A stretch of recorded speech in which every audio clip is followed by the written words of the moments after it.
আসসালামু আলাইকুম ওয়া রাহমাতুল্লাহ। দর্শক, ভিডিওটি শুরু করার আগে একটি অত্যন্ত গুরুত্বপূর্ণ তথ্য দিয়ে শুরু করছি। গতকাল রাতে মন্ত্রিপরিষদ বিভাগ থেকে নতুন একটি প্রজ্ঞাপন জারি হয়েছে, যেখানে নবম পে স্কেল নিয়ে সম্পূর্ণ নতুন 7 সদস্যের একটি উচ্চ পর্যায়ের কমিটি গঠন করা হয়েছে, যার সভাপতি করা হয়েছে খোদ অর্থমন্ত্রী আমির খসরু মাহমুদ চৌধুরীকে। এই কমিটিতে কারা আছেন, কেন হঠাৎ নতুন কমিটি গঠন করা হলো, আর এতে গেজেট প্রকাশের সময়সীমা পিছিয়ে যাবে কিনা, পুরো বিষয়টি নিয়ে আজকের প্রতিবেদনে বিস্তারিত থাকছে। তাই ভিডিওটি শেষ পর্যন্ত দেখুন, কারণ শেষের দিকে থাকছে সরকারি কর্মচারী সংগঠনগুলোর একদম সব শেষ আলটিমেটাম এবং গ্রেড ভিত্তিক তুলনামূলক বেতন বিশ্লেষণ। দর্শক, স্বাগতম জানাচ্ছি আমাদের চ্যানেলে। আজকের প্রতিবেদনে আমরা তুলে ধরব বাংলাদেশের ইতিহাসের অন্যতম আলোচিত ও প্রতীক্ষিত ইস্যু নবম জাতীয় পে স্কেল সংক্রান্ত সর্বশেষ সবকিছু। প্রথমে আসা যাক আজকের প্রধান খবরে।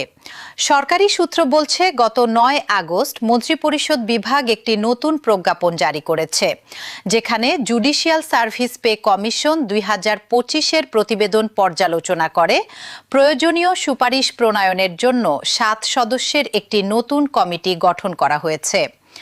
এই কমিটির সভাপতি অর্থমন্ত্রী আমির খসরু মাহমুদ চৌধুরী।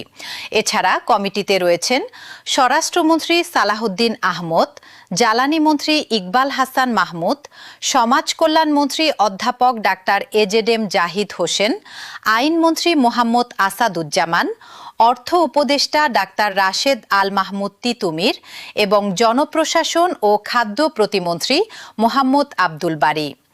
প্রয়োজনে নতুন কোনো সদস্যকে এই কমিটিতে অন্তর্ভুক্ত করারও সুযোগ রাখা হয়েছে। প্রজ্ঞাপনে স্পষ্ট বলা হয়েছে, কমিটির সভা প্রয়োজন অনুযায়ী অনুষ্ঠিত হবে এবং অর্থ বিভাগ কমিটিকে প্রয়োজনীয় সাচিবিক সহায়তা দেবে। এখানে একটি পে কমিশনের মূল সুপারিশ ছিল একবারে সম্পূর্ণ বেতন কাঠামো কার্যকর করা, ন্যূনতম বেতন প্রায় 20,000 টাকা পর্যন্ত নির্ধারণ করা। অন্যদিকে অর্থ মন্ত্রণালয়ের প্রাথমিক অবস্থান ছিল দেশের আর্থিক সক্ষমতা বিবেচনায় পুরো কাঠামো একবারে নয়, বরং ধাপে ধাপে বাস্তবায়ন করা।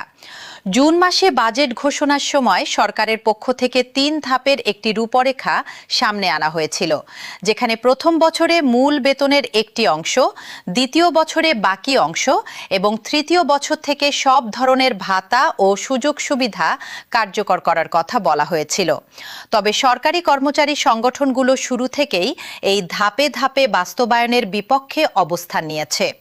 তাদের স্পষ্ট দাবি, গ্রেড ভিত্তিক বৈষম্য দূর করে একবারেই সম্পূর্ণ পে স্কেল কার্যকর করতে হবে, নইলে বাজার দর ও মূল্যস্ফীতির সঙ্গে বেতন বৃদ্ধির বাস্তব সুফল কর্মচারীরা পাবেন না। এবার আসি আন্তর্জাতিক মুদ্রা তহবিল অর্থাৎ IMF প্রসঙ্গে। বেশ কিছুদিন ধরেই গুঞ্জন চলছিল যে IMF এর ঋণ কর্মসূচির শর্তের কারণে নবম পে স্কেল বাস্তবায়ন বিলম্বিত হতে পারে। তবে সম্প্রতি সচিবালয়ে সাংবাদিকদের সঙ্গে কথা বলার সময় অর্থমন্ত্রী আমির খসরু মাহমুদ চৌধুরী এই বিষয়ে স্পষ্ট অবস্থান জানিয়েছেন। তিনি বলেছেন, IMF এর ঋণের সঙ্গে নতুন বেতন কাঠামোর কোনো সম্পর্ক নেই। একই সঙ্গে তিনি জানান, নবম পে স্কেলের গেজেট প্রণয়নের কাজ চূড়ান্ত পর্যায়ে রয়েছে এবং মন্ত্রিসভার অনুমোদনের পর নতুন বেতন কাঠামোর প্রজ্ঞাপন জারির প্রক্রিয়া দ্রুত শুরু হবে। তবে দর্শক, এখানে বাস্তবতা একটু জটিল। অর্থ বিভাগ সূত্রে জানা যাচ্ছে, নবম পে স্কেল বাস্তবায়নে সরকারের ওপর বাড়তি আর্থিক চাপ তৈরি হওয়ার আশঙ্কা রয়েছে। মধ্যপ্রাচ্যের চলমান সংকটের কারণে আন্তর্জাতিক বাজারে জ্বালানি তেলের দাম বেড়েছে। LNG ও LPG আমদানিতে সরকারের ব্যয় বেড়ে গেছে, ডিজেলে ভর্তুকি দিতে হচ্ছে। এর পাশাপাশি বিনিয়োগ ঘাটতি, ক্রমবর্ধমান মূল্যস্ফীতি এবং ডলারের দাম বৃদ্ধি অর্থনীতিতে বাড়তি চাপ তৈরি করছে। এই পরিস্থিতিতে নবম পে স্কেল বাস্তবায়নে সরকারকে বিপুল পরিমাণ অতিরিক্ত অর্থ ব্যয় করতে হবে, যা বর্তমান আর্থিক পরিস্থিতিতে একটি বড় চ্যালেঞ্জ হিসেবে দেখা হচ্ছে।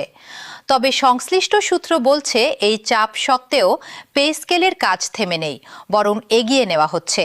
উল্লেখযোগ্য বিষয় হল চলতি 2026-27 অর্থ বছরের বাজেটে সরকারি কর্মকর্তা কর্মচারীদের বেতন ভাতা বাবদ মোট প্রায় 90,000 কোটি টাকা বরাদ্দ রাখা হয়েছে। পেনশন ও গ্র্যাচুইটি সহ এই বরাদ্দের পরিমাণ দাঁড়িয়েছে প্রায় 1.25 লাখ কোটি টাকায়। এই বিশাল অঙ্কের বরাদ্দই প্রমাণ করে সরকার নবম পে স্কেল বাস্তবায়নের বিষয়ে কতটা গুরুত্ব দিচ্ছে। দর্শক, ফিরে এসেছি আমরা। এবার চলুন জেনে নেওয়া যাক গ্রেড ভিত্তিক তুলনামূলক চিত্র সম্পর্কে। বিভিন্ন সূত্র থেকে পাওয়া তথ্য অনুযায়ী নিম্ন গ্রেডের কর্মচারী, বিশেষ করে 11 থেকে 20 গ্রেডের কর্মচারীদের জন্য সবচেয়ে বড় হারে বেতন বৃদ্ধির প্রস্তাব রয়েছে। কারণ দীর্ঘ 11 বছরে মুদ্রাস্ফীতি ও জীবনযাত্রার ব্যয় বহুগুণ বেড়ে যাওয়ায় এই শ্রেণীর কর্মচারীরাই সবচেয়ে বেশি আর্থিক সংকটে পড়েছেন। প্রস্তাবিত কাঠামোতে 14তম গ্রেডে মূল বেতন বেড়ে 41,000 টাকারও বেশি হতে পারে বলে আলোচনা রয়েছে। পাশাপাশি বাসা ভাড়া ভাতা, চিকিৎসা ভাতা এবং যাতায়াত ভাতার কাঠামোতেও বড় ধরনের পরিবর্তনের প্রস্তাব রয়েছে। উল্লেখ্য, এগুলো এখনও প্রস্তাবিত তালিকা। চূড়ান্ত সরকারি প্রজ্ঞাপন বা গেজেট প্রকাশিত হলে সেটি চূড়ান্ত বলে গণ্য হবে। এবার আসি সরকারি কর্মচারী সংগঠনগুলোর প্রতিক্রিয়া ও আন্দোলনের সবশেষ অবস্থা নিয়ে। গত 26 জুলাই বাংলাদেশ সরকারি কর্মকর্তা কর্মচারী কল্যাণ সমিতির সদস্য সচিব আশিকুল ইসলাম এক বিবৃতিতে স্পষ্ট আলটিমেটাম দিয়েছেন। তিনি বলেছেন, আগস্ট মাসের মধ্যে নবম জাতীয় পে স্কেলের গেজেট বা প্রজ্ঞাপন জারি না হলে সারা দেশের সরকারি কর্মকর্তা কর্মচারীদের সমন্বয়ে বৃহত্তর কর্মসূচি ঘোষণা করা হবে। তিনি আরও বলেন, সরকারি কর্মকর্তা কর্মচারীরা দীর্ঘদিন ধরে একটি সময় উপযোগী, বাস্তবসম্মত ও ন্যায্য বেতন কাঠামোর প্রত্যাশা করে আসছেন, কিন্তু এখনও নতুন পে স্কেল বাস্তবায়নের প্রজ্ঞাপন জারি না হওয়ায় তাদের মধ্যে চরম হতাশা তৈরি হয়েছে। এই ধারাবাহিকতায় গত 8 আগস্ট বাংলাদেশ সরকারি কর্মকর্তা কর্মচারী কল্যাণ সমিতির একটি কাউন্সিল ও আলোচনা সভা অনুষ্ঠিত হয়। সেখানে মহাসচিব আশিকুল ইসলাম বলেন, নতুন পে স্কেলের দাবিতে সরকারি কর্মকর্তা কর্মচারীদের দীর্ঘ 11 বছর ধরে আন্দোলন করতে হচ্ছে, যা অত্যন্ত দুঃখজনক। তিনি এই আন্দোলনে অংশ নেওয়া এবং যমুনামুখী পদযাত্রায় আহত কর্মকর্তা কর্মচারীদের প্রতি শ্রদ্ধা জানান। ওই অনুষ্ঠানে প্রধান অতিথির বক্তব্যে প্রবাসী কল্যাণ প্রতিমন্ত্রী মোহাম্মদ নুরুল হক নূর বলেন, যেহেতু প্রধানমন্ত্রীর অনুমোদন ক্রমে পে স্কেলের ঘোষণা করা হয়েছে, তা অবশ্যই বাস্তবায়ন হবে। দর্শক, লক্ষ্য করুন, একদিকে সরকার বলছে গ্যাজেট প্রণয়নের কাজ চূড়ান্ত পর্যায়ে, অন্যদিকে কর্মচারী সংগঠনগুলো বলছে আগস্টের মধ্যে গ্যাজেট না হলে বড় ধরনের আন্দোলনে যাবে। আর এই মুহূর্তে নতুন করে মন্ত্রী পর্যায়ের একটি পৃথক কমিটি গঠন করা হয়েছে, যা জুডিশিয়াল সার্ভিস পে কমিশনের প্রতিবেদন নিয়ে আলাদাভাবে কাজ করবে। এই তিনটি বিষয় একসঙ্গে বিবেচনা করলে বোঝা যায় আগস্ট মাসের মধ্যে সম্পূর্ণ গ্যাজেট প্রকাশের সম্ভাবনা এখন অনেকটাই অনিশ্চয়তার মুখে পড়েছে। যদিও সরকারের পক্ষ থেকে বারবার বলা হচ্ছে প্রক্রিয়া দ্রুত গতিতে এগিয়ে চলছে। দর্শক, এবার একটু পেছন ফিরে দেখা যাক কিভাবে এই পুরো প্রক্রিয়াটি এগিয়েছে। 2015 সালে সর্বশেষ অষ্টম পে স্কেল ঘোষণা করা হয়েছিল।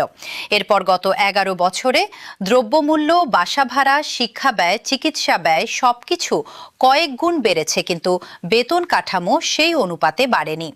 এই বাস্তবতা থেকেই নবম পে স্কেলের দাবি জোরালো হতে শুরু করে। 2025 সালের জুলাইয়ে নবম জাতীয় বেতন কমিশন তাদের চূড়ান্ত প্রতিবেদন জমা দেয়। এরপর চলতি বছরের 11 জুন বাজেট উপস্থাপনের সময় অর্থমন্ত্রী আনুষ্ঠানিকভাবে নবম পে স্কেল বাস্তবায়নের ঘোষণা দেন। এরপর একের পর এক সচিব কমিটির বৈঠক অনুষ্ঠিত হয়, যেখানে বেতন কাঠামোর কারিগরি ও আইনি বিষয়গুলো চূড়ান্ত করার চেষ্টা চলে। জুলাই মাসের মাঝামাঝি সময়ে সংসদের বাজেট অধিবেশন শেষ হয়, যেখানে 2026-27 অর্থ বছরের জন্য প্রায় 9,38,000 কোটি টাকার জাতীয় বাজেট পাশ হয়। আর এখন আগস্ট মাসে এসে নতুন করে মন্ত্রী পর্যায়ের কমিটি গঠনের মধ্য দিয়ে প্রক্রিয়াটি আরেক ধাপ এগোলো। তবে একই সঙ্গে জটিলতাও বাড়ল। দর্শক, সব মিলিয়ে বলা যায় নবম পে স্কেল নিয়ে সরকারের অবস্থান স্পষ্ট যে এটি বাস্তবায়ন হবেই। প্রশ্ন শুধু কবে এবং কিভাবে।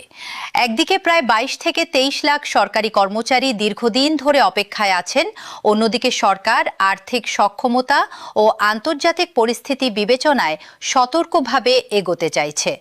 মধ্যপ্রাচ্যের সংকট, জ্বালানি তেলের মূল্যবৃদ্ধি, ডলারের দাম বৃদ্ধি, এই সব কিছুর প্রভাব সরাসরি পড়ছে পে স্কেল বাস্তবায়নের গতির ওপর।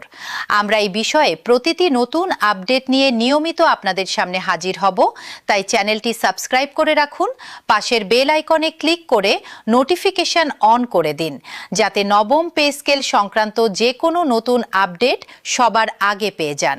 ভিডিওটি ভালো লাগলে লাইক করুন এবং আপনার মতামত কমেন্টে জানিয়ে দিন। আপনি মনে করেন গেজেট আগস্টের মধ্যে প্রকাশ হবে কিনা? আজকের মতো এখানেই শেষ করছি। আল্লাহ হাফেজ।